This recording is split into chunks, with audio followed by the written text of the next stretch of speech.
Yosafat memerangi Ramot Gilead. Nabi Tuhan berhadapan dengan nabi-nabi palsu. Ketika Yosafat kaya dan sangat terhormat, ia menjadi besan Ahab. Beberapa tahun kemudian, pergilah ia kepada Ahab di Samaria. Ahab menyembelih banyak kambing domba dan lembu sapi untuk dia dan rombongannya, dan mengajaknya untuk menyerang Ramot Gilead. Berkatalah Ahab, raja Israel, kepada Yosafat, raja Yehuda, "Maukah engkau pergi ke Ramot Gilead bersama-sama aku?" Jawabnya kepadanya, "Kita sama-sama, aku dan engkau, rakyatmu dan rakyatku. Aku akan bersama-sama engkau di dalam perang." Tetapi Yosafat berkata kepada raja Israel, "Baiklah, tanyakan dahulu firman Tuhan." Lalu Raja Israel mengumpulkan para nabi, 400 orang banyaknya. Kemudian bertanyalah ia kepada mereka, "Apakah kami boleh pergi berperang melawan Ramot Gilead atau aku membatalkannya?" Jawab mereka, "Majulah, Allah akan menyerahkannya ke dalam tangan raja." Tetapi Yosafat bertanya, "Tidak adakah lagi di sini seorang nabi Tuhan, supaya dengan perantaraannya kita dapat meminta petunjuk?" Jawab Raja Israel kepada Yosafat, "Masih ada seorang lagi yang dengan perantaraannya dapat diminta petunjuk Tuhan. Tetapi aku membenci dia, sebab tidak pernah ia menubuatkan yang baik tentang aku, melainkan selalu malapetaka. Orang itu ialah Mika bin Imla." Kata Yosafat, "Janganlah raja berkata demikian." Kemudian Raja Israel memanggil seorang pegawai istana. Katanya, "Jemputlah Mika bin Yimla dengan segera." Sementara Raja Israel dan Yosafat, Raja Yehuda, duduk masing-masing di atas tahtanya dengan pakaian kebesaran di suatu tempat pengirikan di depan pintu gerbang Samaria, sedang semua nabi itu bernubuat di depan mereka. Maka Zedekia bin Kenaana membuat tanduk-tanduk besi lalu berkata, "Beginilah firman Tuhan, dengan ini engkau akan menanduk Aram sampai engkau menghabiskan mereka." Juga semua nabi itu bernubuat demikian, katanya, "Majulah ke Ramot Gilead dan engkau akan beruntung. Tuhan akan menyerahkannya ke dalam tangan raja." Suruhan yang pergi memanggil Mika itu berkata kepadanya, "Ketahuilah, nabi-nabi itu sudah sepakat meramalkan yang baik bagi raja. Hendaklah engkau juga berbicara seperti salah seorang daripada mereka dan meramalkan yang baik." Tetapi Mika menjawab, "Demi Tuhan yang hidup, sesungguhnya apa yang akan difirmankan Allahku, itulah yang akan kukatakan." Setelah ia sampai kepada raja, bertanyalah raja kepadanya, "Mika, apakah kami boleh pergi berperang melawan Ramot Gilead atau aku membatalkannya?" Jawabnya, "Majulah dan kamu akan beruntung, sebab mereka akan diserahkan ke dalam tanganmu." Tetapi raja berkata kepadanya, "Sampai berapa kali aku menyuruh engkau bersumpah, supaya engkau mengatakan kepadaku tidak lain dari kebenaran?" Lalu jawabnya, "Telah kulihat seluruh Israel bercerai-berai di gunung-gunung seperti kambing domba yang tidak mempunyai gembala. Sebab itu Tuhan berfirman, mereka ini tidak punya Tuhan. Baiklah, masing-masing pulang ke rumahnya dengan selamat." Kemudian Raja Israel berkata kepada Yosafat, "Bukankah telah kukatakan kepadamu, tidak pernah ia menubuatkan yang baik tentang aku, melainkan hanya malapetaka?" Kata Mika, "Sebab itu, dengarkanlah firman Tuhan. Aku telah melihat Tuhan sedang duduk di atas tahtanya, dan segenap tentara surga berdiri di sebelah kanannya dan di sebelah kirinya. Dan Tuhan berfirman, siapakah yang akan membujuk Ahab, raja Israel, untuk maju berperang, supaya ia tewas di Ramot Gilead?" Maka yang seorang berkata begini, yang lain berkata begitu. Kemudian tampillah suatu roh, lalu berdiri di hadapan Tuhan. Dia berkata, "Aku ini akan membujuknya." Tuhan bertanya kepadanya, "Dengan apa?" Jawabnya, "Aku akan keluar dan menjadi roh dusta dalam mulut semua nabinya." Ia berfirman, "Biarlah engkau membujuknya, dan engkau akan berhasil pula. Keluarlah dan berbuatlah demikian." Karena itu, sesungguhnya Tuhan telah menaruh menaruh roh dusta ke dalam mulut nabi-nabimu ini, sebab Tuhan telah menetapkan untuk menimpakan malapetaka kepadamu.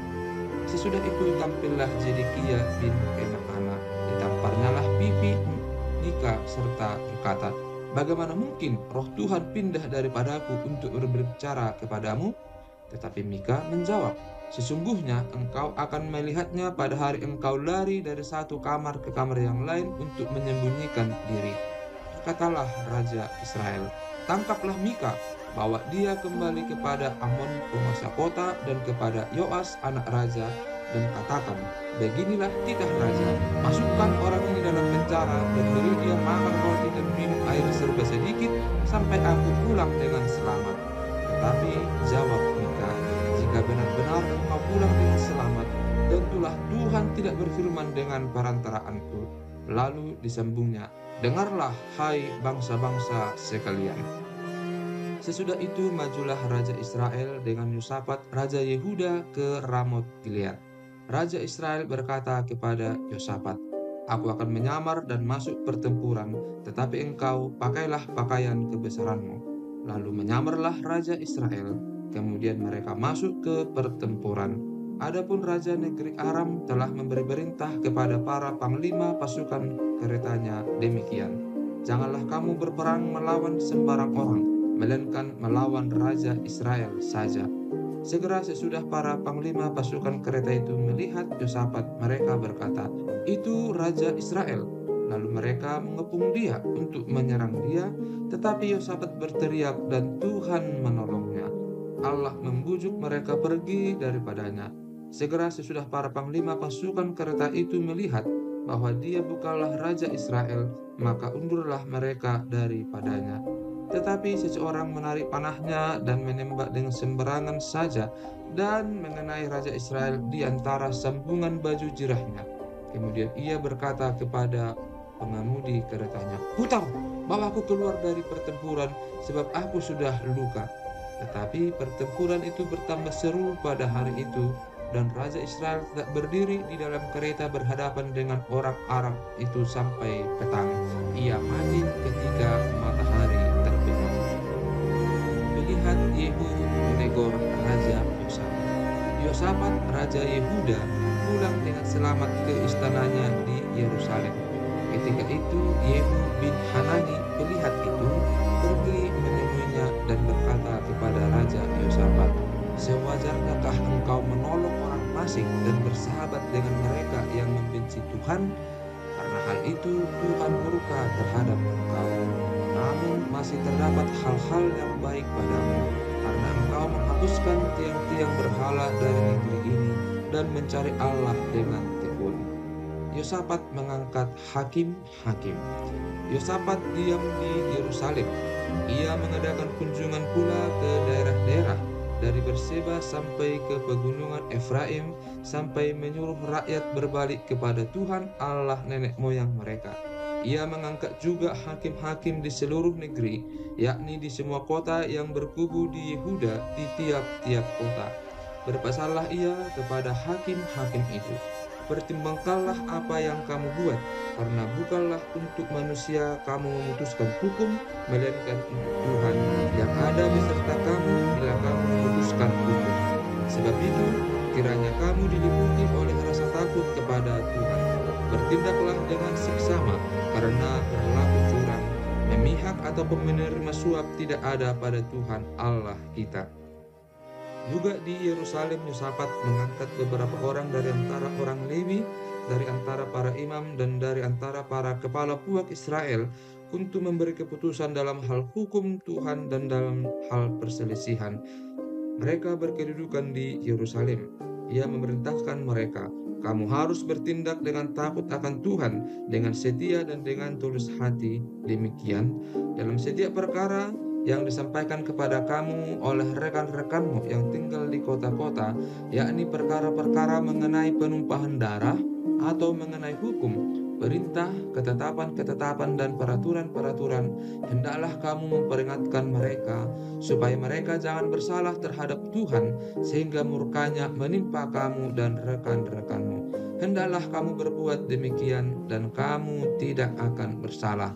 Dengan ini, imam kepala Amarya diangkat sebagai ketuamu dalam segala perkara ketuhanan, dan Jebaja bin Ismail, pemuka kaum Yehuda, dalam segala perkara kerajaan, sedang orang Lewi akan melayani kamu sebagai pengatur. Bertindaklah dengan tegas, kiranya Tuhan menyertai orang yang tulus ikhlas. Kemenangan atas Moab dan Amon, akhir pemerintahan Yosafat. Setelah itu, Bani Moab dan Bani Amon datang berperang melawan Yosafat bersama-sama sepasukan orang Mehunim.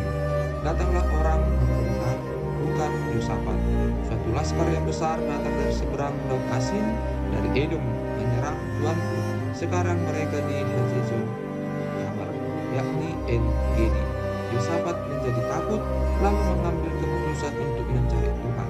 Ia menyerukan kepada seluruh Yehuda supaya berpuasa, dan Yehuda berkumpul untuk meminta pertolongan daripada Tuhan. Mereka datang dari semua kota di Yehuda untuk mencari Tuhan. Lalu Yosafat berdiri di tengah-tengah jemaah Yehuda dan Yerusalem di rumah Tuhan, di muka pelataran yang baru, dan berkata, "Ya Tuhan, Allah nenek moyang kami, bukankah Engkau Allah di dalam surga?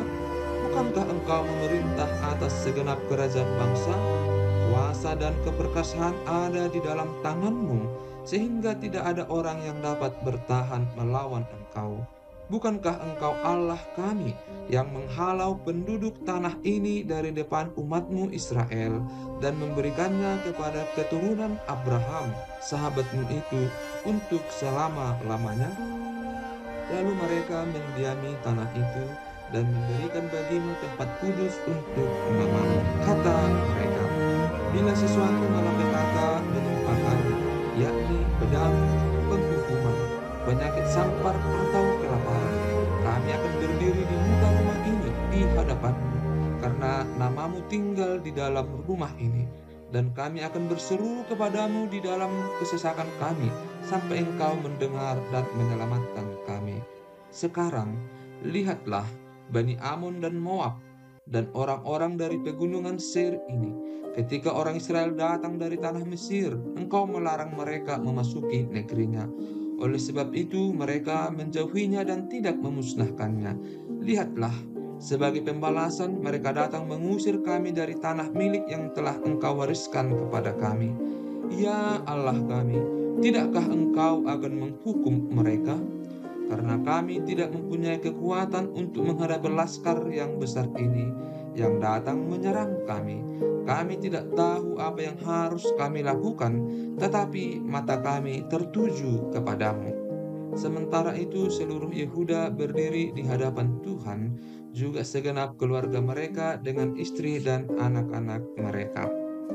Lalu Yahaziel bin Zakaria bin Benaya bin Mataya, seorang Lewi dari Bani Asaf, dihinggapi roh Tuhan di tengah-tengah jemaah dan berseru, "Camkanlah, hai seluruh Yehuda dan penduduk Yerusalem dan tuanku Raja Yosafat, beginilah firman Tuhan kepadamu. Janganlah kamu takut dan terkejut karena laskar yang besar ini, sebab bukan kamu yang akan berperang melainkan Allah. Besok haruslah kamu turun menyerang mereka. Mereka akan mendaki pendakian Jis, dan kamu akan mendapati mereka di ujung lembah, di muka padang gurun Yehuda. Dalam peperangan ini tidak usah kamu bertempur, hai Yehuda dan Yerusalem. Tinggallah berdiri di tempatmu, dan lihatlah bagaimana Tuhan memberikan kemenangan kepadamu. Janganlah kamu takut dan terkejut. Majulah besok menghadapi mereka, Tuhan akan menyertai kamu." Lalu berlututlah Yosafat dengan mukanya ke tanah. Seluruh Yehuda dan penduduk Yerusalem pun sujud di hadapan Tuhan dan menyembah kepadanya. Kemudian orang Lewi dari Bani Kehat dan Bani Korah bangkit berdiri untuk menyanyikan puji-pujian bagi Tuhan Allah Israel dengan suara yang sangat nyaring.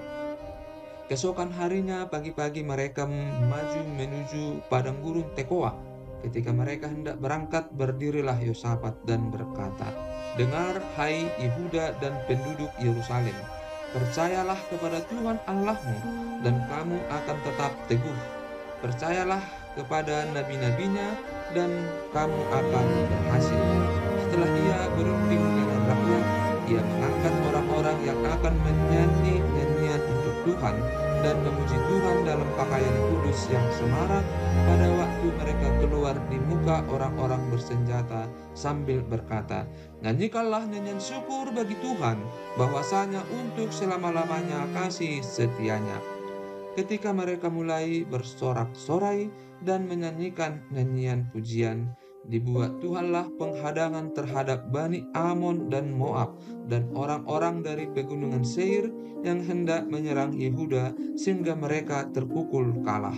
Lalu Bani Amon dan Moab berdiri menentang penduduk pegunungan Seir, hendak menumpas dan memunahkan mereka. Segera sesudah mereka membinasakan penduduk Seir, mereka saling bunuh-membunuh. Ketika orang Yehuda tiba di tempat peninjauan di padang gurun, mereka menengok ke tempat laskar itu.